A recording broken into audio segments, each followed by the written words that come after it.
नमस्कार, मैं आपके साथ रंजना रावत और आप देख रहे हैं खबर एक मिनट। चलिए देखते हैं देश प्रदेश की तमाम बड़ी खबरें।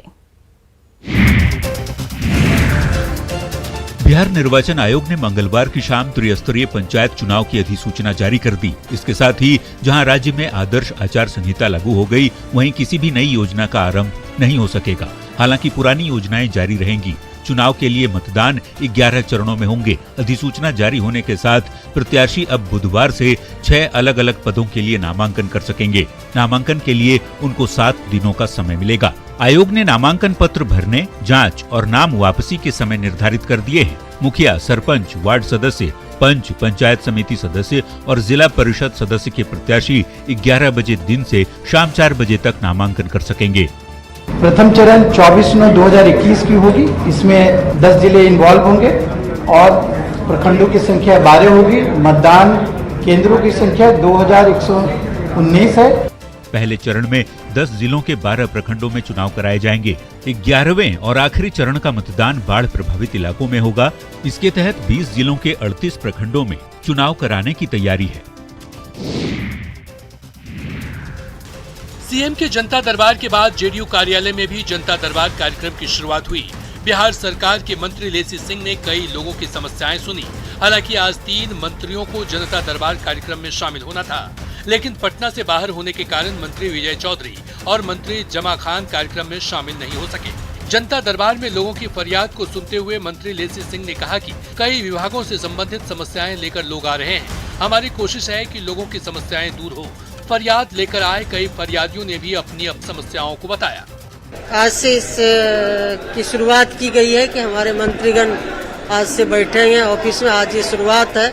विभिन्न तरह का मामला है। कुछ हमारे विभाग से संबंधित मामला है, कुछ ग्रामीण विकास से संबंधित मामला है, कुछ पुलिस विभाग से संबंधित मामला है, कुछ सामान्य प्रशासन से है।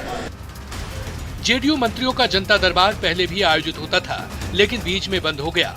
अब सीएम नीतीश कुमार के निर्देश के बाद फिर से इसका आयोजन किया जा रहा है।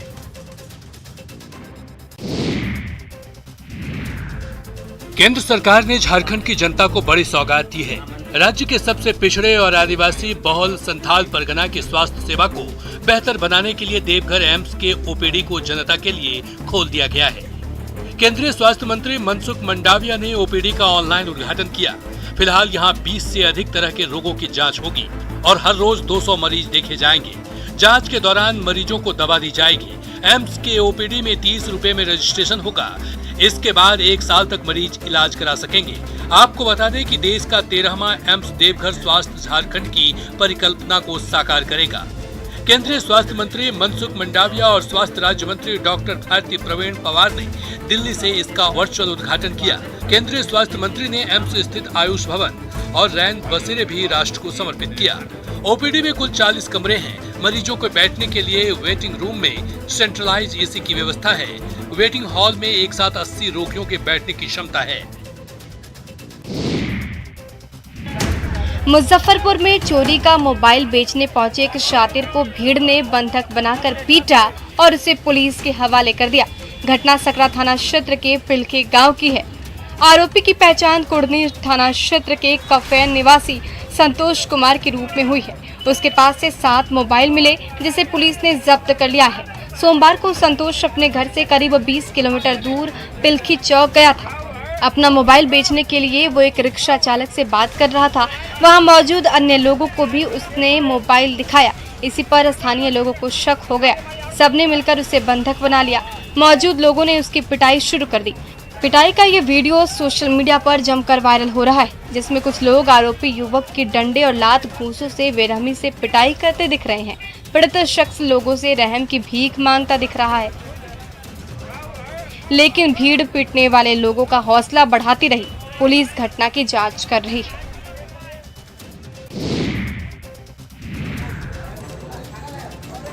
दानापुर में बेहटा थाना क्षेत्र से भागा प्रेमी जोड़ा पहुंचा।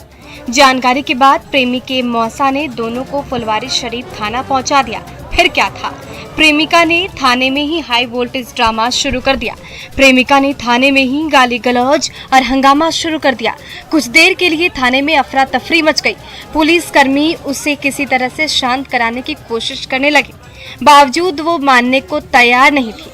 कभी थाने से भागने की कोशिश करती तो कभी अपने प्रेमी को भगाने की कोशिश कर रही थी। काफी देर तक ये ड्रामा चलता रहा। बाद में प्रेमी ने ही उसे शांत कराया। दरअसल ये दोनों प्रेमी प्रेमिका कंचनपुर गांव में एक दूसरे के पड़ोसी हैं, जबकि प्रेमी सूरज शादीशुदा है और उसका एक बच्चा भी है। लेकिन उसका कहना है कि वो 5 साल से मुस्कान से प्यार करता है और अब उससे शादी निभाना चाहता है। फिलहाल पुलिस इस मामले में दोनों के परिजनों के आने का इंतजार कर रही है। गया में पहले प्यार फिर शादी करके यौन शोषण करने का मामला सामने आया है। दरअसल लव, सेक्स और धोखा का ये मामला कानपुर शहर की रहने वाली युवती से जुड़ा है, जबकि युवक गया के मंझार का रहने वाला है। पीड़ित युवती न्याय का गुहार लगाने गया एसएसपी के पास पहुंची है।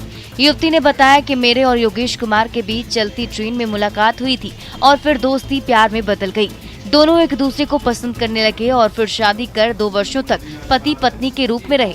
अब योगेश किसी दूसरी लड़की से शादी करने वाला है।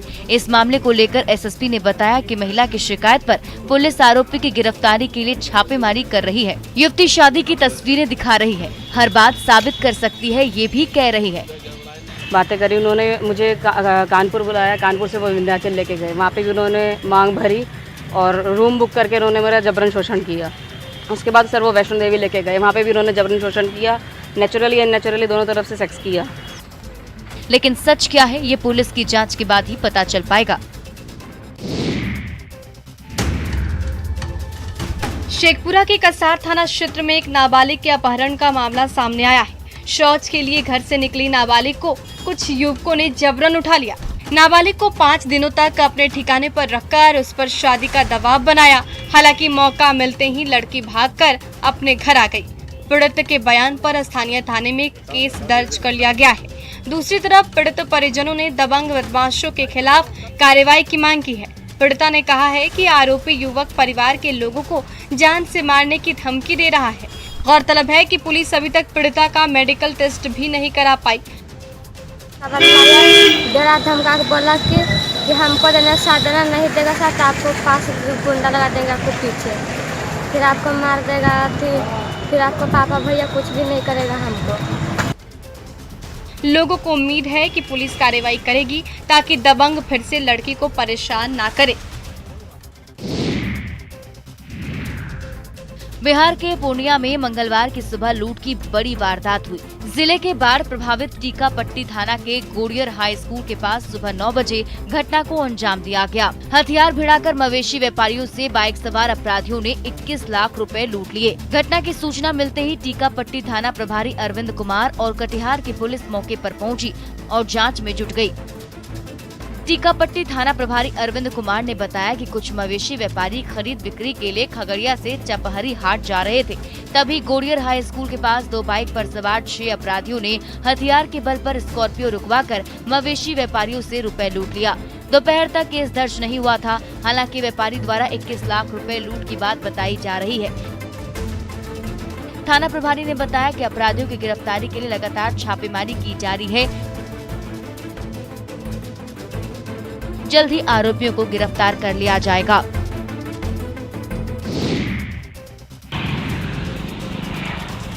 गिरिडीह जिले के बेंगाबाद थाना अंतर्गत कर्णपुरा मोड़ पर बीते दिनों सड़क दुर्घटना को लेकर प्रशासन और पब्लिक में झड़प हो गई।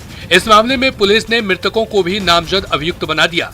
बेंगाबाद सीओ की पिटाई मामले में सीओ की ओर से दर्ज कराई गई प्राथमिकी में 3 मृत लोगों को नामजद अभियुक्त बनाया गया। एफआईआर दर्ज होने के बाद जब उनमें मृतकों के नाम शामिल होने की पुष्टि हुई तो सभी हैरत में पड़ गए। ग्रामीणों ने बिना जांच पड़ताल और सत्यापन के ही प्रशासन पर मामला दर्ज करने का आरोप लगाया है। ग्रामीणों का कहना है कि झड़प मामले में कई निर्दोष लोगों के खिलाफ एफआईआर दर्ज कराई गई। इस संबंध में कर्णपुरा पंचायत की भोजदहा निवासी महिलाओं ने सफाई दी है। पति का क्या नाम है? गुलाम रसूल। कब डेथ हुआ? और 2020 में। अच्छा, तो एफआईआर कैसे हो गया उसके खिलाफ? तो वही तो कैसे अब दे डाल के, जब दुनिया पर वो है ये न है तो नाम कैसे दे डाल। ग्रामीणों ने बिना जांच पड़ताल और सत्यापन के ही प्रशासन पर मामला दर्ज करने का आरोप लगाया है। ऐसे में गिरिडीह की पुलिस पर सवाल उठ रहे हैं। बिहार में बारिश का दौर लगातार जारी है। राजधानी पटना समेत सूबे के कई इलाकों में सोमवार को जोरदार बारिश हुई। इस बीच मौसम वैज्ञानिकों का अनुमान है कि अगले 4 से 5 दिनों में बारिश की तीव्रता और बढ़ सकती है। राज्य के दक्षिणी हिस्सों की तुलना में उत्तर बिहार में जोरदार बारिश की संभावना है। भारत मौसम विज्ञान विभाग ने शुक्रवार तक सूबे के अलग अलग जगहों पर भारी बारिश का आसार जताते हुए येलो अलर्ट जारी किया है। बिहार के कई इलाकों में बाढ़ का तांडव पहले से ही जारी है। ऐसे में जोरदार बारिश की संभावना को देखते हुए हालात और बिगड़ सकते हैं। पटना स्थित मौसम विज्ञान केंद्र ने भी शुक्रवार तक पूरे उत्तर बिहार में जोरदार बारिश का पूर्वानुमान जताया है। किशनगंज, सुपौल, अररिया, मधेपुरा, पूर्णिया और कटिहार सहित उत्तर मध्य और उत्तर पूर्वी बिहार के जिलों में भी गुरुवार और शुक्रवार को अधिकांश जगहों पर बारिश की संभावना है। पूर्वी चंपारण, पश्चिमी चंपारण, अररिया, सीतामढ़ी, पूर्णिया और सुपौल में भारी बारिश के साथ आकाशीय बिजली गिरने का अलर्ट भी है। दरभंगा के कई इलाकों में जून से ही बाढ़ का खतरा बना हुआ है। जब भी बारिश होती है नदियां उफान पर होती है और पानी नए इलाकों में पहुंच जाता है। एक बार फिर जिले में बागमती नदी में जल स्तर बढ़ गया है। दरभंगा के हायाघाट प्रखंड सहित हनुमान नगर और बहादुरपुर प्रखंड के कई गांव फिर से बाढ़ के पानी की चपेट में है। प्रखंड से गांव को जोड़ने वाली सड़क पर बाढ़ का पानी आ गया है, जिसके कारण एक बार फिर लोगों को नाव का सहारा लेना पड़ रहा है। रोजमर्रे के सामान के लिए लोग नाव से ही आने जाने को मजबूर हैं, लेकिन पर्याप्त मात्रा में सरकारी नाव उपलब्ध नहीं है। हायाघाट प्रखंड के अंचल अधिकारी कमल प्रसाद शाह ने बताया कि फिलहाल बागमती नदी खतरे के निशान से ऊपर बह रही है। घर में पानी रुके वाला नीचा है, अगना में बच्चा सब के लेकर घरे पर रहे छी। एगो प्राइवेट नहीं है, बाजार पर है दूर। कहिया ई पानी कहिया आइले? ई पानी 2 महीना से एक बेर आइले है त घट गेले, अब फिर आइले है पानी। कई इलाकों में तो 2 से 3 महीने से बाढ़ का पानी लगा है, जिससे लोगों को काफी परेशानियों का सामना करना पड़ रहा है। बाढ़ से परेशान लोगों के लिए राहत भरी खबर है। पिछले 4 दिनों से गंगा के जलस्तर में लगातार कमी हो रही है। इस कारण हाईवे से बाढ़ का पानी उतरने लगा है। पिछले 24 घंटे में जलस्तर में 23 सेंटीमीटर की कमी आ चुकी है। भागलपुर में गंगा का जलस्तर तो घट रहा है, लेकिन बर्बादी के निशान नजर आने लगे। भागलपुर कहलगांव मुख्य मार्ग NH 80 का हाल बेहाल हो गया। सड़कें इतनी जर्जर हो चुकी हैं कि गाड़ियां रेंगने को मजबूर हैं। लोगों में नाराजगी इस बात को लेकर है कि जिला प्रशासन इस ओर ध्यान नहीं दे रहा। यहाँ पर भी कभी भी बड़ा हादसा हो सकता है। क्या बताए, एकदम खचा खुची जहाँ तो पानी आया था, पानी भी आया था। कम से कम ठेवना भाई इसमें अभी चलने में डर लग रहा है। हाँ, डर तो लग रहा है, खचा खुची है। प्रशासन के द्वारा कोई यहाँ पे सुरक्षा का व्यवस्था किया गया है? कोई व्यवस्था। पानी घटने के साथ ही कीचड़ व बदबू से अब लोगों की परेशानी और बढ़ गई है। इसके साथ सांप और सियार भी लगातार दिखाई दे रहे हैं। उन्होंने नगर निगम प्रशासन से ब्लीचिंग पाउडर के छिड़काव की मांग की है। दरभंगा जिले के बेनीपुर में एक युवक ने जलजमाव की समस्या के स्थायी निदान के लिए अनोखा विरोध प्रदर्शन किया। युवक आशीष रंजन दास ने जलजमाव वाले जगह पर पानी के बीच ही चारपाई के साथ मच्छरदानी लगा दी और बीच सड़क पर प्रदर्शन किया। अकेले युवक का प्रदर्शन देख आसपास के लोग भी समर्थन करने लगे। लोगों ने तुरंत बांस बल्ला लगाकर सड़क को जाम कर दिया। बेनीपुर के बहेड़ा बाजार को जोड़ने वाली मुख्य सड़क पर पानी टंकी के पास कई सालों से जल जमाव है। कई बार हादसा हो चुका है, उसके बाद भी नगर परिषद ने सुध नहीं ली। अधिकारियों से शिकायत करने के बाद भी समस्या जस की तस बनी हुई है, जिससे लोगों में आक्रोश है। हमेशा जल जमाव की समस्या बना रहता है, जिससे लोग दुर्घटना के शिकार होते हैं। नगर परिषद प्रशासन कान पर जूं रेंगे हुए है, सुनने को तैयार नहीं है। बेनीपुर की ये सड़क वो लाइफलाइन है जो बेनीपुर ही नहीं आसपास के कई कस्बों और गांवों को सीधे दरभंगा से जोड़ती है। लेकिन जब भी बारिश होती है, इन सड़कों पर समंदर बहने लगती है।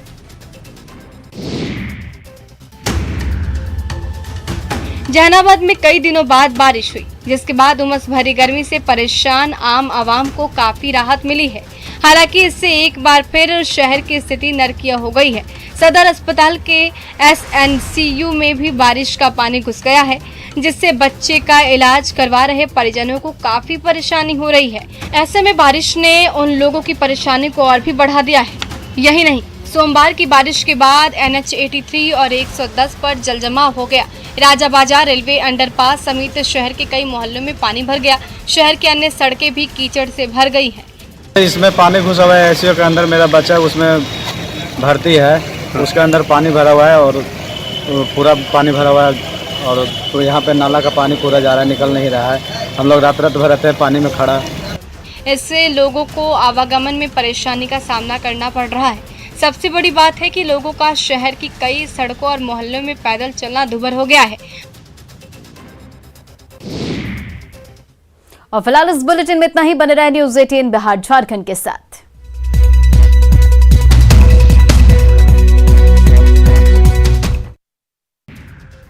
बिहार में बाढ़ के बीच कई तस्वीरें आती हैं, जिससे पता चलता है कि मुश्किलों के बीच भी जिंदगी चलती ही रहती है।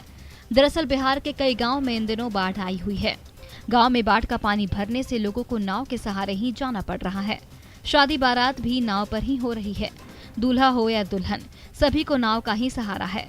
हर दुल्हन की ये चाहत होती है कि जब वो शादी के बाद पहली बार अपनी ससुराल पहुंचे तो धूमधाम के साथ उसका स्वागत किया जाए।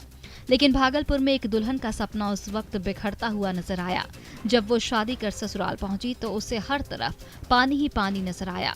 उसने अपने पति के साथ नाव पर चढ़कर अपनी ससुराल तक पहुंचना पड़ा। इतना ही नहीं, जब वो ससुराल पहुंची तो वहां घर भी पानी में डूबा था। सबौर में दूल्हा दुल्हन को अपने घर की छत पर उतरना पड़ा क्योंकि घर का निचला तल्ला पानी से लबालब भरा हुआ था। पहली बार इतना पानी देखकर दुल्हन प्रियंका डर गई। हालांकि पानी को जिंदगी का हिस्सा मान चुके ससुराल वालों ने प्रियंका को समझा बुझाकर उसका डर दूर किया।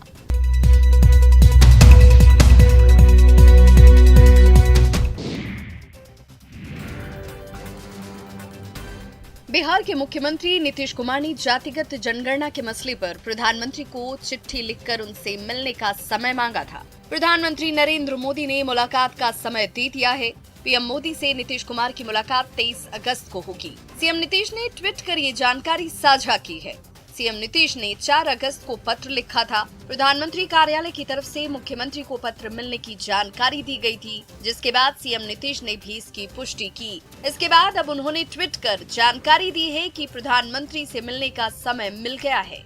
उनके साथ बिहार विधानसभा में विपक्ष के नेता तेजस्वी यादव भी होंगे। आपको बता दें कि बुधवार को जब बाढ़ प्रभावित क्षेत्रों के दौरे से सीएम पटना पहुंचे, तब मीडिया से बातचीत कर सीएम नीतीश ने इस बाबत खबर मिलने की बात कही थी। अब ट्वीट में सीएम ने लिखा कि प्रधानमंत्री का बहुत बहुत धन्यवाद कि 23 अगस्त को उन्होंने मिलने का समय दिया है। आकाश यादव को छात्र आरजेडी के प्रदेश अध्यक्ष पद से हटाए जाने के बाद आरजेडी के अंदर विवाद गहराता जा रहा है। तेज प्रताप यादव ने जगदानंद सिंह के साथ साथ पार्टी के दूसरे नेताओं के खिलाफ मोर्चा खोल दिया है। जगदानंद सिंह और तेजस्वी की मुलाकात के बाद ये कयास लगाए जा रहे थे कि अब सब कुछ ठीक हो जाएगा, लेकिन तेज प्रताप यादव के बेहद करीबी आकाश यादव को पद से हटाए जाने के बाद तेज प्रताप यादव अपने पार्टी नेताओं पर ही हमलावर हो गए हैं।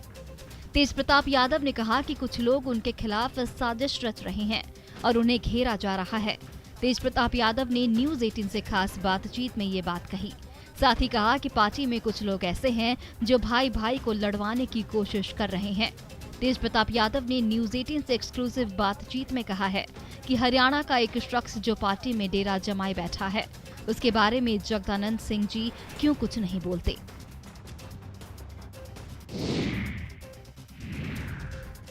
आरजेडी में छिड़े घमासान के बीच राजद के प्रदेश अध्यक्ष जगदानंद सिंह ने एक बड़ा बयान दिया है। जगदानंद सिंह का हैसियत नापने वाला तेज प्रताप यादव को जगदानंद सिंह ने पहचानने से इनकार कर दिया है। तेज प्रताप की ओर से लगाए जा रहे गंभीर आरोपों का जवाब भी जगदानंद ने दिया और स्पष्ट कहा कि वे तेज प्रताप को नहीं जानते।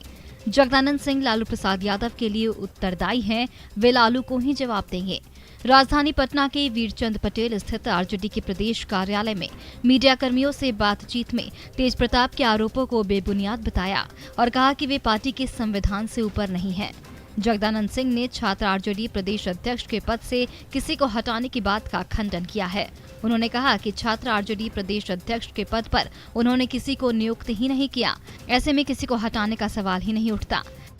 तो एक जनरल कंसेप्शन है जिसको जनरल रूल कहते हैं, जिसको कॉमन सेंस कहते हैं कि बिना स्पष्टीकरण की कोई किसी को नहीं हटाता। पटना के महावीर मंदिर पर राम नगरी के हनुमानगढ़ी पीठ ने अपना दावा जताया है।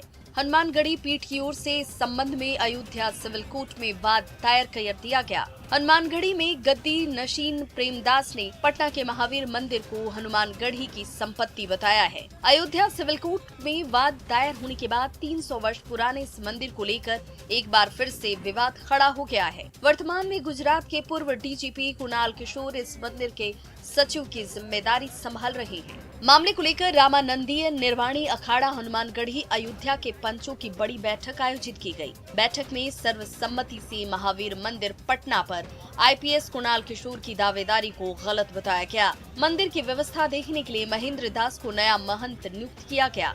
इसके साथ ही मंदिर में पूजा पाठ करने के लिए सूर्यवंशी दास को पुजारी नियुक्त किया गया। साफ है कि हनुमानगढ़ी के इस कदम के बाद पटना महावीर मंदिर पर वर्चस्व की लड़ाई और तेज होगी। बीते 3 दिन से गंगा के जलस्तर में कमी आई है, लेकिन उत्तर बिहार की कई नदियां फिर से उफान पर हैं। अररिया के पलासी प्रखंड में कई गांव बाढ़ की चपेट में हैं। खासतौर पर धर्मगंज पंचायत के कई गांव नूना नदी की वजह से एक बार फिर परेशान हैं। नेपाल के तराई इलाके में मूसलाधार बारिश के बाद नूना नदी के चतराधार में अचानक पानी भर गया, जिसकी वजह से लोगों का जीना मुहाल हो गया है। वहीं जिला प्रशासन का दावा है कि जिले के विभिन्न घाटों पर 300 से अधिक नाव दिया गया है, लेकिन तस्वीरें में आप देख सकते हैं कि किस तरह सरकारी नाव से लगातार पानी रिस रहा है और मरम्मती के नाम पर रिसने की जगह पर मिट्टी साट कर काम चलाया जा रहा है। बहुत तो चलाए हैं नाव वाला। इसके प्रायोजक पेट सफा आयुर्वेदिक जून। पेट सफा, हर रोग दफा।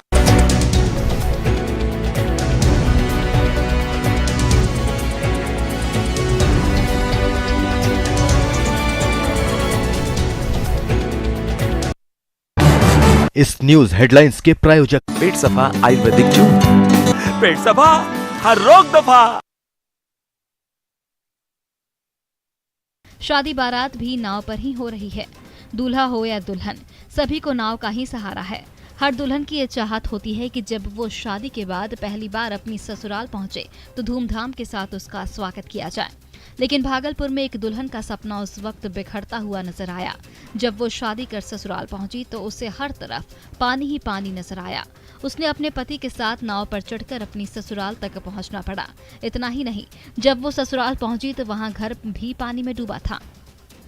सबौर में दूल्हा दुल्हन को अपने घर की छत पर उतरना पड़ा क्योंकि घर का निचला तल्ला पानी से लबालब भरा हुआ था। पहली बार इतना पानी देखकर दुल्हन प्रियंका डर गई।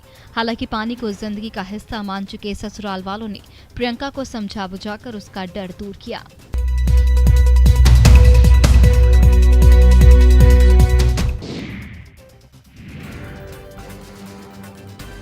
बिहार के मुख्यमंत्री नीतीश कुमार ने जातिगत जनगणना के मसले पर प्रधानमंत्री को चिट्ठी लिखकर उनसे मिलने का समय मांगा था। प्रधानमंत्री नरेंद्र मोदी ने मुलाकात का समय दे दिया है। पीएम मोदी से नीतीश कुमार की मुलाकात 23 अगस्त को होगी। सीएम नीतीश ने ट्वीट कर ये जानकारी साझा की है।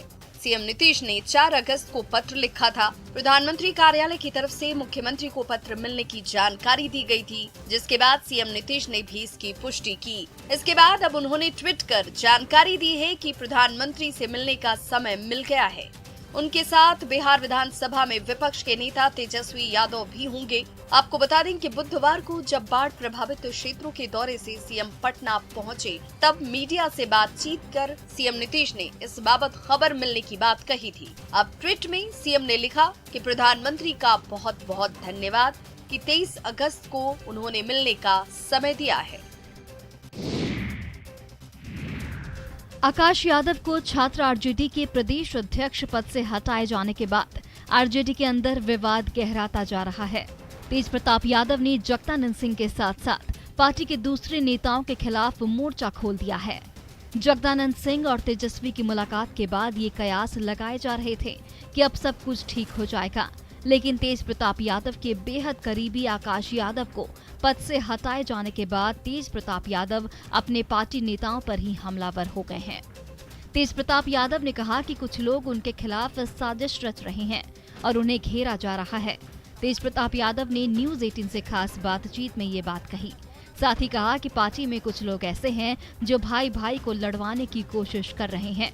तेज प्रताप यादव ने न्यूज 18 से एक्सक्लूसिव बातचीत में कहा है कि हरियाणा का एक शख्स जो पार्टी में डेरा जमाए बैठा है, उसके बारे में जगदानंद सिंह जी क्यों कुछ नहीं बोलते।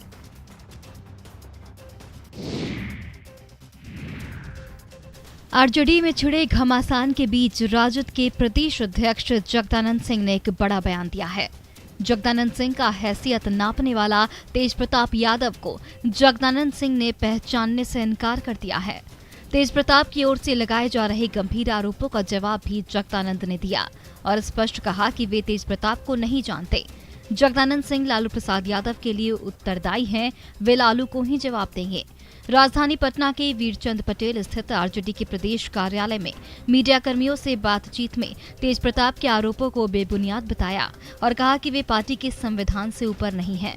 जगदानंद सिंह ने छात्र आरजेडी प्रदेश अध्यक्ष के पद से किसी को हटाने की बात का खंडन किया है। उन्होंने कहा कि छात्र आरजेडी प्रदेश अध्यक्ष के पद पर उन्होंने किसी को नियुक्त ही नहीं किया, ऐसे में किसी को हटाने का सवाल ही नहीं उठता। तो एक जनरल कंसेप्शन है जिसको जनरल रूल कहते हैं, जिसको कॉमन सेंस कहते हैं, कि बिना स्पष्टीकरण की कोई किसी को नहीं हटाता। पटना के महावीर मंदिर पर रामनगरी के हनुमानगढ़ी पीठ ने अपना दावा जताया है।